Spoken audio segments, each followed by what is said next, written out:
Hello दोस्तों, कैसे हैं आप लोग। चलिए, तो सीपीसी में हम लोग का ऑर्डर 1 चल रहा था। भाई गेट बंद कर।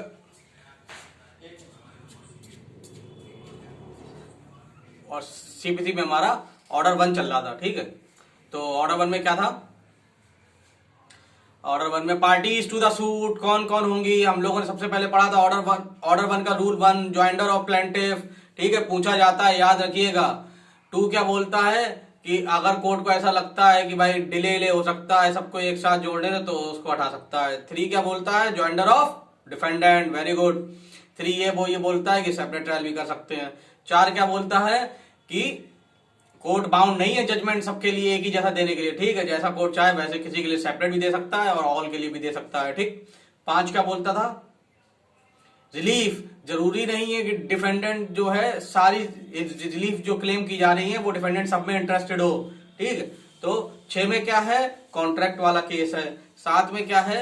जब प्लेंटिफ को पता ना हो किसके अगेंस्ट केस फाइल करना है, ये सबका नाम जोड़ दो, ठीक है। चलो, 8 में रिप्रेजेंटेटिव सूट है। रिप्रेजेंटेटिव सूट हम लोग थोड़ी देर में पढ़ेंगे, उससे पहले हम लोग ये पढ़ लेते हैं क्योंकि अभी पार्टीज की बात चल रही है। तो 2 टर्म होते हैं, नॉन ज्वाइंडर ऑफ पार्टीज और मिस ज्वाइंडर ऑफ पार्टीज। पहले उसे पढ़ लेते हैं, ठीक है। समझ में आ रहा है? समझ में तो आप लोग क्या आ रहा होगा, लेकिन व्यूज नहीं आ रहे, ठीक है। यही तो होता है जब लगातार वीडियो डालते रहो तो देखने वाले नहीं रह पाते। बस कुछ ही हमारे जो हैं जो कंटिन्यू जुड़े हुए हैं, बस उन्हीं के लिए सब करना होता है मुझे। चलो कोई नहीं। देखो, हम लोगों ने सेक्शन 1 से 25 तक पढ़ लिया है, ठीक है। ये कुछ चीजें लोग बहुत कमेंट करते हैं कि मतलब मुझे ये समझ में आता है कि जब मैं इतने बार बता चुका हूँ, इतने वीडियोस में बता चुका हूँ, हर एक में ये तो नहीं बताऊंगा, समझे नहीं। अरे डिस्क्रिप्शन चेक कर लिया करो कि सर, वो बहुत से लोग मैसेज करते हैं कि भैया आपका फोन नंबर क्या व्हाट्सएप नंबर दिया तो है दोस्त, समझे नहीं। डिस्क्रिप्शन बॉक्स तो चेक किया करो। उसके बाद में प्लेलिस्ट जरूर चेक किया करो कि कौन कौन सी प्लेलिस्ट चल रही हैं, ठीक है कि नहीं। अब कोई कमेंट कर रहा है सर टीपीए के लेक्चर कहाँ है। अरे भाई, चैनल पे प्लेलिस्ट देखना नहीं जानते आप। किसी ने कमेंट किया था कि सीपीसी के लेक्चर कहाँ है। अरे सबकी प्लेलिस्ट बनी हुई है, आप प्लेलिस्ट पे। हमारे कोई ऐसे वीडियो है नहीं कि मतलब किसी स्पेसिफिक टॉपिक पे पढ़ा दिया, पूरा सब्जेक्ट चलता है और सीक्वेंस में चलता है। वही लोग देख सकते हैं जिन्हें पूरा पढ़ना है, ठीक है। स्पेसिफिक टॉपिक पढ़ना है तो वो ढूंढने में मतलब खैर ढूंढ तो लेगा, हेडिंग तो सबकी डाल रखी है, लेकिन समझने में थोड़ी दिक्कत होगी। क्यों? क्योंकि मैं इंटरलिंक करके पढ़ाता हूँ पूरा कि भाई ये चलता आ रहा है इसलिए ये वाला वहां गया है, तभी तो समझ में आएगा, है कि नहीं। चलिए, तो कल हम लोग क्या पढ़ रहे थे? कल हम लोग 2 चीजें और पढ़ी थी। क्या कल लास्ट टाइम क्या पढ़ाया था मैंने? नेसेसरी पार्टी और प्रॉपर पार्टी।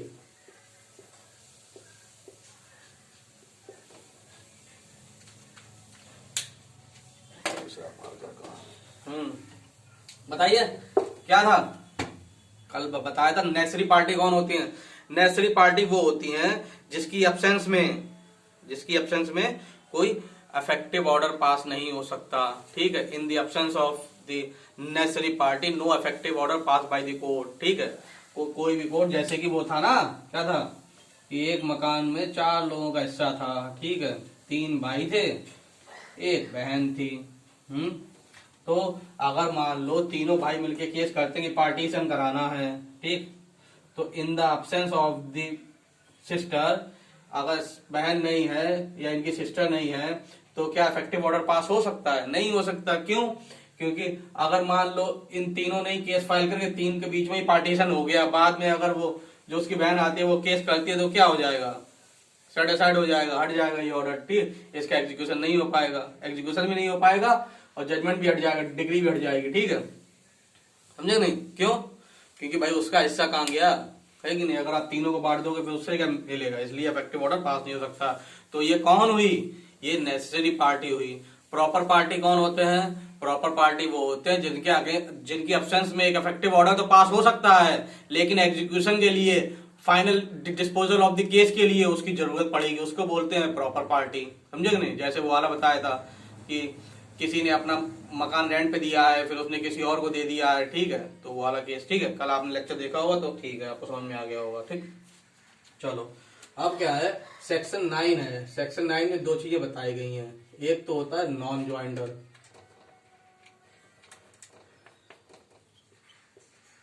नॉन ज्वाइंटर, ठीक है, एक होता है मिस ज्वाइंटर। जैसा नाम है वैसे ही इनका काम है। नॉन ज्वाइंटर का मतलब क्या है कि कोई भी अगर नेसेसरी पार्टी या प्रॉपर पार्टी दोनों में से अगर कोई भी एब्सेंट है तो उसको हम लोग, मतलब किसी एक को जोड़ा नहीं गया, कोई नेसेसरी पार्टी है उसे जोड़ा नहीं गया या कोई प्रॉपर पार्टी है उसे जोड़ा नहीं गया, तो उस केस को हम लोग कहते हैं नॉन ज्वाइंटर ऑफ पार्टीज, ठीक है। नॉन ज्वाइंटर के केस में क्या होगा, या तो कोई नेसेसरी पार्टी को छोड़ दिया गया या कोई प्रॉपर पार्टी को छोड़ दिया गया। ये प्री का क्वेश्चन भी है, ठीक है, प्री का क्वेश्चन बनता है कि नॉन ज्वाइंटर ऑफ पार्टीज में क्या होता है, क्या नेसेसरी पार्टी को नहीं जोड़ा जाता, कि प्रॉपर पार्टी को नहीं जोड़ा गया है, या दोनों को नहीं जोड़ा गया है। तो आपको दोनों पे टिक मारना है, ठीक है, कि दोनों ही उसमें आ जाते हैं। क्या है, नेसेसरी पार्टी या प्रॉपर पार्टी, इनमें से किसी एक को नहीं जोड़ा गया तो वो केस ऑफ नॉन ज्वाइंटर हो जाएगा। मिस ज्वाइंटर क्या होता है, मिस ज्वाइंटर क्या होता है कि in violation of rule 1 and rule 3, क्या होता है, rule 1 joinder of plaintiff, rule 3 joinder of defendant. In violation of rule 1 and rule 3 any person is added in the suit, ठीक है। इसके वायलेशन करते हुए कोई भी आदमी जोड़ा गया है, कोई भी आदमी जोड़ा गया तो उसे क्या बोलेंगे, तो उसे हम मिस ज्वाइंटर ऑफ पार्टीज बोलेंगे।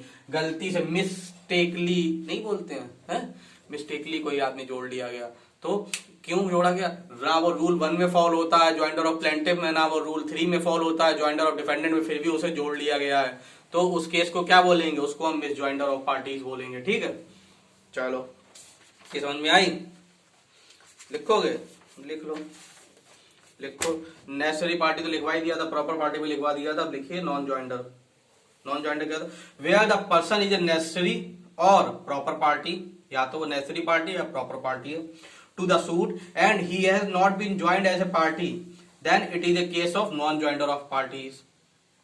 लिख लिया, where the person is a necessary or proper party to the suit and he has not been joined as a party, then it is a case of non-joinder of parties.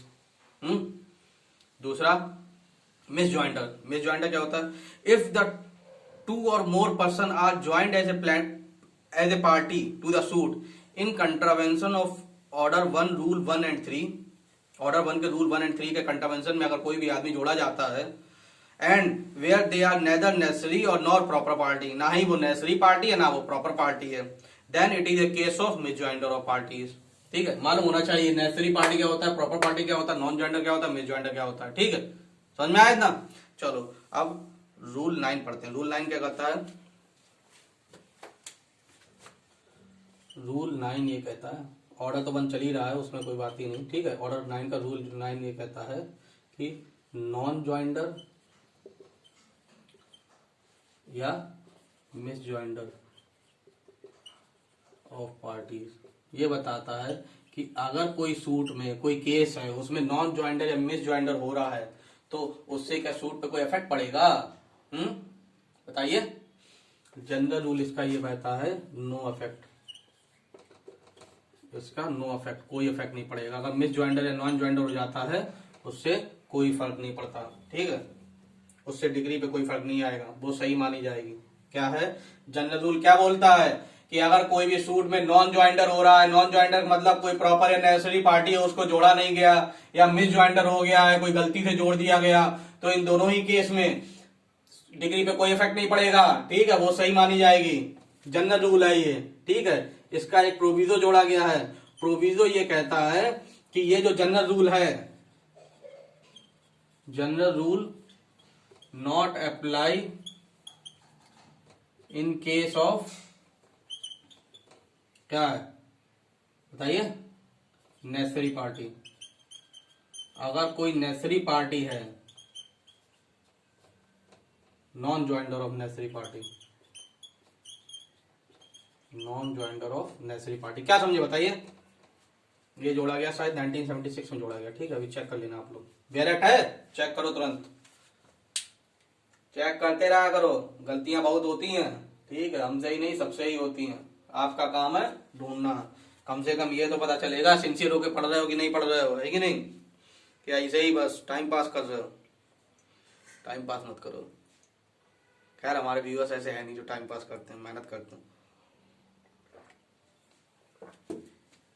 बहुत मेहनत करते हैं भाई। कुछ बच्चों का फोन आता है, नॉलेज है उन्हें। नई जनरेशन बहुत टायर्ड आ रही है भाई। जो मैं 2-3 साल पढ़ने के बाद, मतलब 1-8 साल पढ़ने के बाद जो मेरे अंदर डाउट क्लियर, मतलब डाउट होते थे, वो उनके फर्स्ट टाइम में हो जा रहे हैं। तो जैसे पढ़ाता हूँ, भैया ये बताओ, मैं सोचता था इतने सोच कैसे लिया यार इतना है, और परफॉर्मेंस भी इतनी आ रही है, कट ऑफ इसीलिए इतनी हाई हो रही है। नई जनरेशन बहुत टाइट आ रही है भाई, ऐसे थोड़े कि इस बार राजस्थान की कट ऑफ देख के सबकी हवा उड़ गई। 72 नंबर, समझ जाओ, कायदे से पढ़ो। चलो क्या है जनरल रूल, क्या है, पहले तो ये सारे टर्म समझे हम लोगों ने। ठीक, उसके बाद जनरल रूल ये बोलता है कि अगर कोई भी सूट में कोई अगर नॉन ज्वाइंटर या मिस ज्वाइंटर हो जाता है तो उससे डिग्री पे कोई इफेक्ट नहीं पड़ेगा। ठीक है, ये नहीं कि वो उसको सेट असाइड कर दिया जाए, ठीक है, या उसके जो एग्जीक्यूशन है उसको रोक दिया जाए, ऐसा कुछ नहीं होगा। ठीक, लेकिन ये जनरल रूल है। इसका एक्सेप्शन है, जो उसका प्रोविजन जोड़ा गया वो बोलता है कि लेकिन अगर non joinder of necessary party है, ठीक है, जो नेसेसरी पार्टी इसमें कौन थी, जैसे पार्टीशन में ये बहन है, अगर non joinder of necessary party है तो भाई उसको सेटिस्फाइड कर सकते हैं। ठीक है, उस सूट को जो है डिसमिस किया जा सकता है या उसको रोका जा सकता है, उसके एग्जीक्यूशन पे इफेक्ट आ सकता है। ठीक, चलो पढ़ो। सूट जो है डिफीट नहीं होगी, समझे। चलो बेरक कहाँ है, मिस ज्वाइंटर नॉन ज्वाइंटर पूछा भी जाता है डायरेक्टली कि मिस ज्वाइंटर नॉन ज्वाइंटर कहाँ पे दिया हुआ है। ठीक है, तो आपको मालूम होना चाहिए ऑर्डर 1 के रूल 9 में दिया हुआ है। ठीक, misjoinder and non-joinder. No suit shall be defeated by reason of misjoinder or non-joinder of parties, and the court may in every suit deals with the matter in controversy for so far as regard the right and interest of the parties actually before it. ठीक, इसका provision क्या है, provided and nothing in this rule shall apply to non joinder of necessary party. लेकिन ये जो rule जो ऊपर है जनरल रूल, वो non joinder of necessary party में अप्लाई नहीं होता। कहने का मतलब ये है दोस्त, ये प्रीलिम्स में भी आते हैं, सही से समझना। पहली बात कि क्या नॉन ज्वाइंटर और मिस ज्वाइंटर और नॉन ज्वाइंटर मिस ज्वाइंटर होने से क्या सूट का अफेक्ट होता है, तो उसमें पूछा जाएगा क्या नेसेसरी पार्टी या प्रॉपर पार्टी। तो आप समझ जाइए जनरल रूल पहले ध्यान रखिएगा कि जनरल रूल ये है, चाहे मिस ज्वाइंटर, चाहे नेसेसरी पार्टी हो, चाहे प्रॉपर पार्टी हो, किसी के भी नॉन ज्वाइंटर या मिस ज्वाइंटर होने से सूट पे कोई सूट जो है डिफीट नहीं होगी। ठीक, लेकिन उसका प्रोविजो जोड़ा गया, ये बोलता है कि भैया the general rules not applicable in case of non joinder of necessary party. ठीक, कि अगर non joinder of necessary party हो गया है तो भाई सूट डिफीट हो सकती है। ठीक है, सूट डिफीट हो जाएगी, समझे कि नहीं। ठीक, इतना समझ में आई। अब इसमें क्या है, ये इस बात सेक्शन 99 भी बोलता है। सेक्शन 90 अपील स्टार्ट हो जाता है, फर्स्ट अपील सेक्शन 96 से 99 तक, कि 100 तक है। देखो जरा चेक करो कहाँ तक है। ठीक, 96 से 99 तक है। तो सेक्शन 99 ये बोलता है कि अपील के भी केस में, अगर अपील में भी आता है ना, तो भी ये है नॉन ज्वाइंटर और मिस ज्वाइंटर से कोई फर्क नहीं पड़ेगा। ठीक है, नॉन ज्वाइंटर एंड मिस ज्वाइंटर से कोई फर्क नहीं पड़ेगा अपील के भी केस में। अपील कोई भी डिग्री है वो सेटिस्फाइड नहीं कर जाएगी on the basis of the only non joinder or misjoinder in case of appeal. ठीक है, अपील आपने कर दी कि भैया हमारा जो हम प्रॉपर पार्टी थे हमें जोड़ा नहीं गया, कोर्ट कहेगी नहीं भैया अब हम क्या करें, कुछ नहीं हो सकता। सेक्शन 99 जरा खोलो,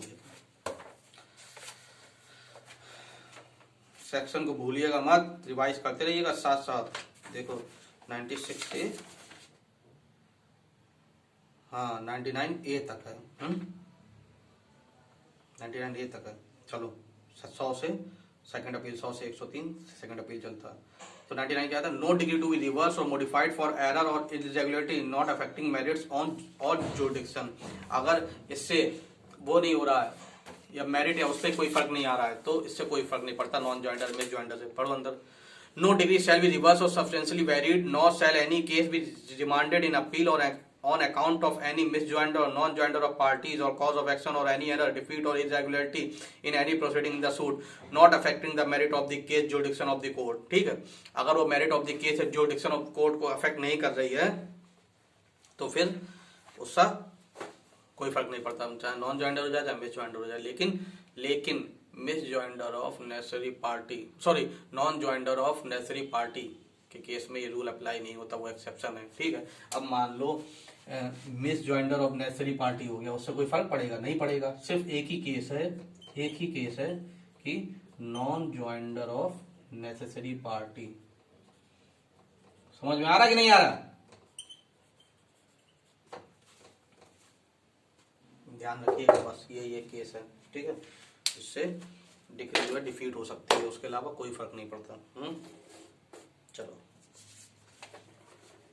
अब इसमें हम लोग रूल 8 हो गया, 9 हो गया, 10।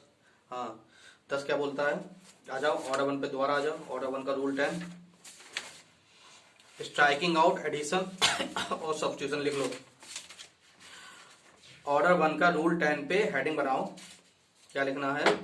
रूल 10 के ऊपर लिख लो कि स्ट्राइकिंग आउट, एडिशन और सब्स्टिट्यूशन ऑफ पार्टीज, ऐसे पूछा जाता है। ऑर्डर 1 का रूल 10 क्या है? लिख लो स्ट्राइकिंग आउट, एडिशन और सब्स्टिट्यूशन ऑफ पार्टीज।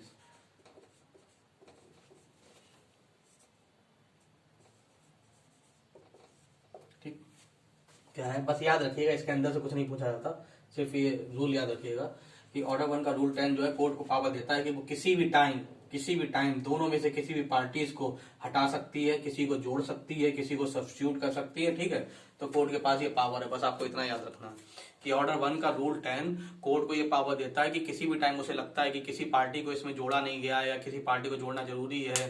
ठीक है, अगर मिस ज्वाइंडर हो गया है तो उसे हटाना है, नॉन ज्वाइंडर है तो उसे जोड़ना है। ठीक है, तो वो कोर्ट के पास पावर है। बस इतना याद रखिए, अंदर से कुछ नहीं पूछा जाता इसमें। ठीक, अब इसमें रूल 13 और आपको याद रखना है। रूल 13 ये बोलता है कि objection in relation to the non joinder or misjoinder. Rule 13 क्या बोलता है? Objection in case of non joinder or misjoinder. ठीक है, अगर आपको जोड़ा नहीं गया है या आप गलती से जोड़ दिए गए हैं तो उस केस में आपको ऑब्जेक्शन करने के भी, जिसको मतलब नहीं जोड़ा गया वही तो ऑब्जेक्शन करेगा, माय लॉर्ड हमें क्यों नहीं इस केस में जोड़ा गया, मैं तो इसका नेसेसरी पार्टी हूँ।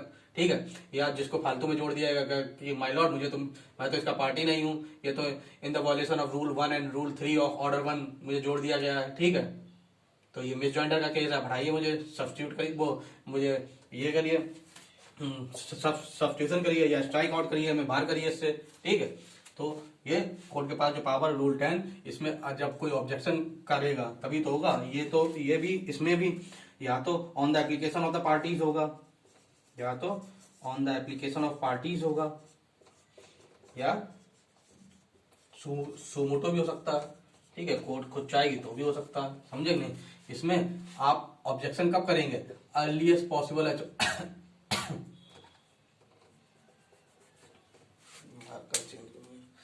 इसको अलग ही करो। कब आपको ऑब्जेक्शन उठाना है? अर्लीस्ट पॉसिबल अपॉर्चुनिटी, जैसे ही आपको पता चले तुरंत ही। ठीक है,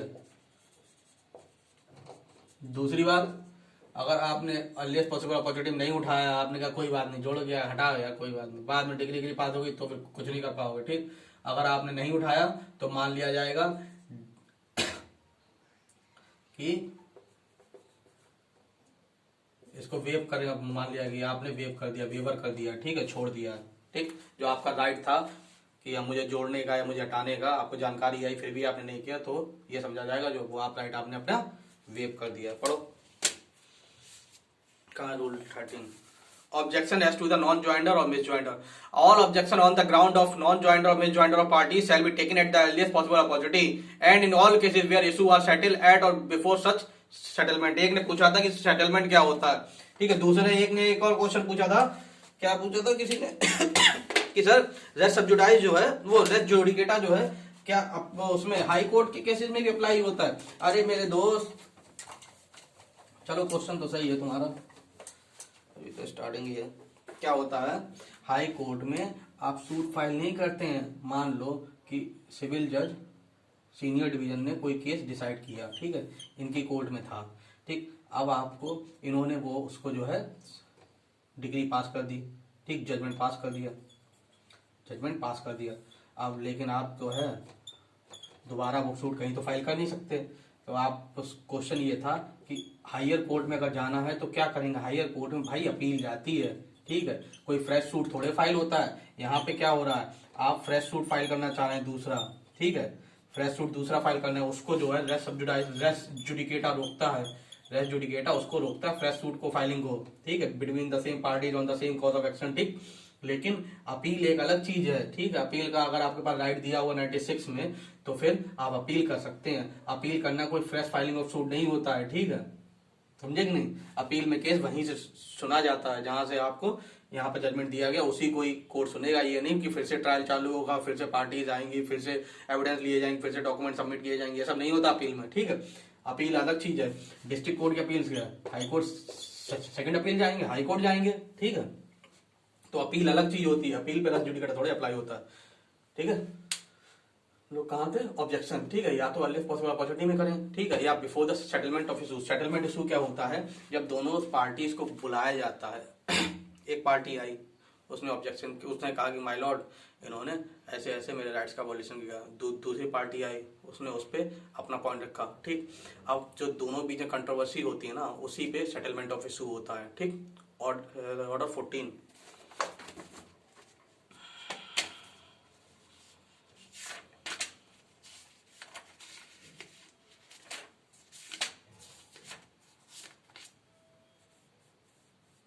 ठीक है। ऑर्डर 14 में सेटलमेंट ऑफ इशू होता है। तो सेटलमेंट इशू से पहले, ठीक है, इन दोनों से पहले आपको ऑब्जेक्शन करना होगा, या तो अर्लीस्ट पॉसिबल जब भी आपको जानकारी हो तब, या सेटलमेंट ऑफ इशू से पहले। अगर आपने नहीं किया तो फिर ये मान लिया कि आपने वेव कर दिया। यही था ना। All objection on the ground of non-joint or misjoint parties shall be taken at the earliest possible opportunity and in all cases where issues are settled at or before such settlement unless the ground of objection has subsequently arisen and any such objection not so taken shall be deemed to have been waived। ठीक है, अगर आपने objection नहीं लिया तो ये मान लिया जाएगा कि वेव हो चुका है। तो इसमें हम लोगों ने क्या क्या पढ़ा, इसमें हम लोगों ने नेसेसरी पार्टी पढ़ा, प्रॉपर पार्टी पढ़ा, फिर हमने जाना ये भी जाना कि दोनों क्या होती हैं, फिर हमने नॉन ज्वाइंटर पढ़ा, फिर हमने मिस ज्वाइंटर पढ़ा, ठीक है। उसके बाद में हमने रूल 9 पढ़ा, फिर उसके बाद में सेक्शन 99 भी देखा कि अपील के केस में क्या होगा कि अगर अपील जाती है तो उसके बाद में हमने रूल 10 पढ़ा, रूल 9 के बाद रूल 10 स्ट्राइकिंग और एडिशन और सब्स्टिट्यूशन ऑफ पार्टीज, उसके बाद में रूल 13 पढ़ा, ठीक। इतने ही हमें पढ़ने हैं, बाकी सब हटा दो, ठीक। कौन कौन से पढ़े हम लोगों ने, इसमें रूल 1 से लेके 7 तक पढ़े हम लोगों ने, ठीक है। उसके बाद में हम लोगों ने 9, 10, 13, 1 से 7, 9, 10, 13, अब एक रह गया है रिप्रेजेंटेटिव सूट, रूल 8, ठीक है। उसका अलग लेक्चर रिकॉर्ड कर दूंगा, क्योंकि आदमी अलग से सर्च मारता है रिप्रेजेंटेटिव सूट क्या होता है, जो इंपॉर्टेंट टॉपिक है उनके अलग अलग कर दूंगा। कोई बात नहीं, 2-4 लेक्चर ही ज्यादा हो जाएंगे, ठीक है। चलो ऐसे ही अपना प्यार बना रहे हैं और ऐसे ही मेहनत करते रहें। आप लोग देखते रहेंगे तो मैं इसी हिसाब से बनाता रहूँगा, कोशिश करता हूँ ज़्यादा बनाने की, और कोशिश किया करें कि और लोगों से भी शेयर किया करें, ठीक है। चलिए, थैंक यू।